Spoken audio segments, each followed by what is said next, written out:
ล่าสุดทางการไทยฮู้แล้วว่าเรือที่ส่งน้ำมันให้เขมรกลางทะเลนั่นเป็นของไผแต่ว่าตอนนี้ยังรอถาเรือลำนั้นกลับมาอยู่เพราะว่าเรือลำนั้นใส่วิธีการขนน้ำมันนี้อ้อมไปว่าซั่นเพราะว่นาน้ำที่กองทัพบกควบคุมอยู่น่ะมีขอบเขตประมาณ24ไมล์ทะเล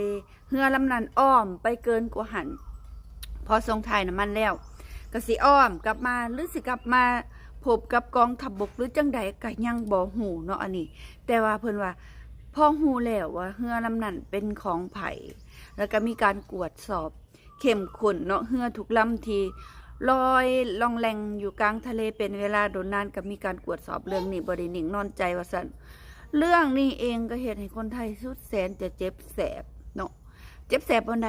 เจ้าเอาอาวุธไปให้ศัตรูแม่นบ่ล่ะเอาอาวุธไปให้ศัตรูมันเท่ากับแบบไปเพิ่มทวีความแข็งแกร่งให้เขาเด้อซั่นนะ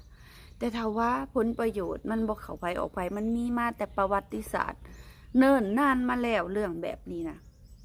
เนาะเขาเอิ้นว่าพ่อค้าใส่ศึกกันแหละทุกคนเรื่องนี้ก็รอติดตามกันต่อไปว่าทางกองทัพบกทางประเทศไทยเพิ่นสิจัดการแนวใดเพราะว่าโฆษกเพิ่นก็ได้ออกมาแถลงชี้แจงแล้วเนาะว่าพ่อสิฮู้แล้วว่าเรือลำนั้นเป็นของไผว่าซั่นแต่ว่าก็บ่ได้ระบุเนาะในข่าวก็บ่ได้ระบุว่าเป็นของไผแต่ว่าเพิ่นฮู้แล้วในใจฮู้แล้วถ้าติดตามกันต่อไปเด้อทุกคน